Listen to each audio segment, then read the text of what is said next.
Topper అయినటువంటి Haryana Steelers కు ఈరోజు జైపూర్ పింక్ ప్యాంథర్స్ కు మధ్య మ్యాచ్ జరిగింది. ఈ మ్యాచ్ లో మొదటి నుంచి హర్యానా స్టీలర్స్ ను ఆపేవాళ్ళు లేకపోయారు జైపూర్ పింక్ ప్యాంథర్స్ నుంచి. అంతేకాకుండా ఈ మ్యాచ్ లో మొత్తం 3 సూపర్ 10లు నమోదయ్యాయి. హర్యానా టీం నుంచి 2, అలాగే జైపూర్ పింక్ ప్యాంథర్స్ నుంచి 1 సూపర్ 10 నమోదైంది. మరి ఎవరు ఎన్ని రైడ్ చేశారు, ఎలా జరిగింది మ్యాచ్ అనేది ఇప్పుడు తెలుసుకుందాం. మొదటగా మనము చూస్తే మొదటి హాఫ్ ముగిసే సమయానికి హర్యానా స్టీలర్స్ 22 పాయింట్లు సాధిస్తే జైపూర్ పింక్ ప్యాంథర్స్ కేవలం 12 పాయింట్లు మాత్రమే సాధించింది. ఇక మ్యాచ్ ముగిసే సమయానికి చూస్తే 43 పాయింట్లు హర్యానా స్టీలర్స్ సాధిస్తే జైపూర్ పింక్ ప్యాంథర్స్ 30 పాయింట్లు మాత్రమే సాధించింది. అంటే 13 పాయింట్ల తేడాతో ఘోరమైన ఓటమి చవి చూసింది బ్యాక్ టు బ్యాక్. ఇంత ఘోరమైన ఓటములు జైపూర్ చరిత్రలోనే లేవు. ఇంకా ఈ మ్యాచ్ లో ఎవరు ఎన్ని రైడ్ చేశారు, అలాగే ఒక పర్సన్ కు ఈరోజు 50వ మ్యాచ్ ఎవరంటే ముందు జైపూర్ పింక్ ప్యాంథర్స్ టీం నుంచి చూద్దాం. అర్జున్ దేశ్వాల్ ఈ మ్యాచ్ లో ఏకంగా 16 రైడ్ చేశాడు. అందులో 12 టచ్ రూపంలో రాగా 4 బోనస్ రూపంలో వచ్చేవి. ఈ సీజన్ లో ఇతనికి ఇది 5వ సూపర్ 10 కావడం విశేషం.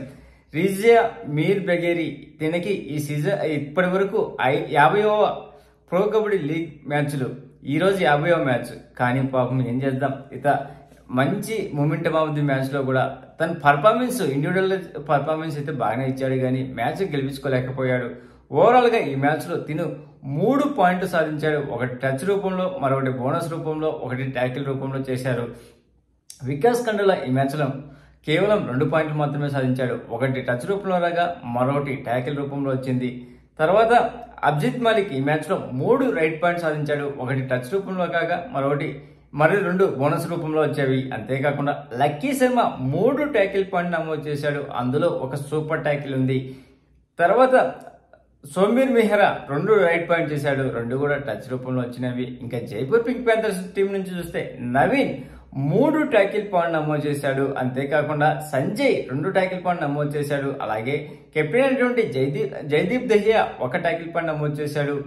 ఇంకా స్టార్ రైడర్ వినయ్ ఈ మ్యాచ్ లో 11 రైట్ పాయింట్ సాధించాడు. అందులో టచ్ రూపంలో 9 కాగా 2 బోనస్ రూపంలో వచ్చేవి. ఈ సీజన్ లో వినయ్ కి ఇది 5వ సూపర్ 10 కావడం విశేషం. శివం పత్రే కూడా ఎగ్జాక్ట్లీ 11 పాయింట్లు సాధించాడు. 8 టచ్ రూపంలో కాగా 3 బోనస్ రూపంలో వచ్చేవి. అంతేకాకుండా శివం పత్రే ఈ సీజన్ లో ఇది 2వ సూపర్ 10 కావడం విశేషం. అలాగే రాహుల్ సైత్పాల్ 3 ట్యాకిల్ పాయింట్ నమోదు చేశారు. అందులో 1 సూపర్ ట్యాకిల్ కూడా ఉంది.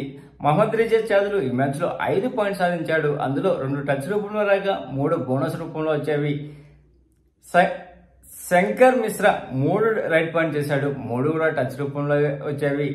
సబ్స్టిట్యూట్ గా వచ్చినాడు ఇతను. ఇంకా మ్యాచ్ అయిపోయిన తర్వాత ఇచ్చే అవార్డులో tackle of the match Mohammad Riza చాదులకు లభిస్తే గేమ్ చేంజర్ అవార్డు శివం పత్రేకి లభించింది. అలాగే momentum of the match Vinay కి లభించింది. ఇంకా ఈ మ్యాచ్ లో మెయిన్ అర్జున్ పర్ఫార్మెన్స్ సూపర్ గా ఉన్నా గానీ మిగతా వాళ్ళ నుంచి సపోర్టింగ్ లేకపోతే ఏం చేస్తాం. ఇక్కడ ఒకరి మీదనే డిపెండ్ అయితే ఎప్పటికీ గెలవలేరు.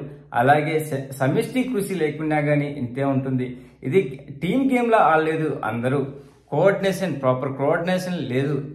అలాగే ఈ మ్యాచ్ లో మరొకటి మనం ఏదైనా చెప్పుకోవాలనుకుంటే మెయిన్ అర్జున్ దేశ్వాల్ యొక్క రైడింగ్ సూపర్ గా ఉన్నా గానీ అతనికి తోడు మరొక రైడర్ని చూసుకోవాల్సిన బాధ్యత ఉంది. ఎందుకంటే అబ్జిత్ మాలిక్ అంత పెద్దగా ప్రభావం చూపించలేకపోతున్నాడు. కాబట్టి ఇంకా ఈ మ్యాచ్ గెలిచిన తర్వాత ఎవరు ఏ పొజిషన్ లో ఉన్నారో ఒకసారి చూద్దాం. మొదటగా మనం చూస్తే హర్యానా స్టీలర్స్ 13 మ్యాచ్లకు గాను 10 గెలిచి 3 ఓడిపోయి 51 పాయింట్లతో అగ్రస్థానంలో ఉంటే, తెలుగు టైటన్స్ 13 మ్యాచ్లకు గాను 8 గెలిచి 5 ఓడిపోయి 43 పాయింట్లతో సెకండ్ ప్లేస్ లో ఉంది.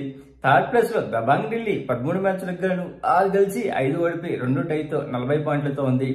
ఫోర్త్ ప్లేస్ లో యూ ముంబా 12 మ్యాచ్లకు గాను 7 గెలిచి 4 ఓడిపోయి 1 టైతో 40 పాయింట్లతో ఫోర్త్ ప్లేస్ లో ఉండగా, పాట్నా పైలట్స్ 11 మ్యాచ్లకు గాను 7 గెలిచి 4 ఓడిపోయి 38 పాయింట్లతో ఉంది.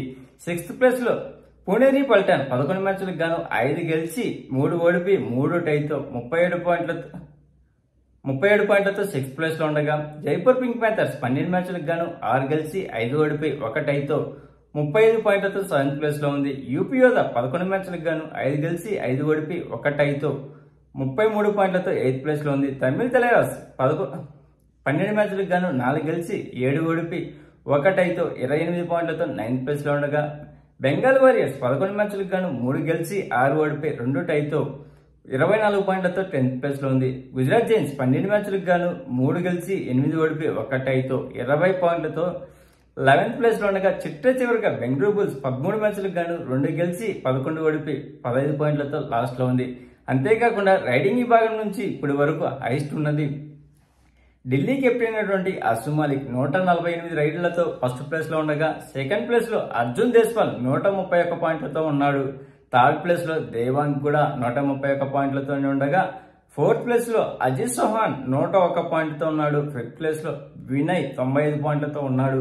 ఇక డిపెండింగ్ విభాగం చూసిస్తే నితిన్ రావల్ 40 ట్యాకిల్ పాయింట్లతో ఉండగా సెకండ్ ప్లేస్ లో మహమ్మద్ రిజా చాదులు 45 ట్యాకిల్ పాయింట్లతో ఉన్నాడు. థర్డ్ ప్లేస్ లో గౌరవ్ ఖత్రి 43 పాయింట్లతో ఉండగా నితీష్ కుమార్ 42 ట్యాకిల్ పాయింట్లతో ఉన్నాడు.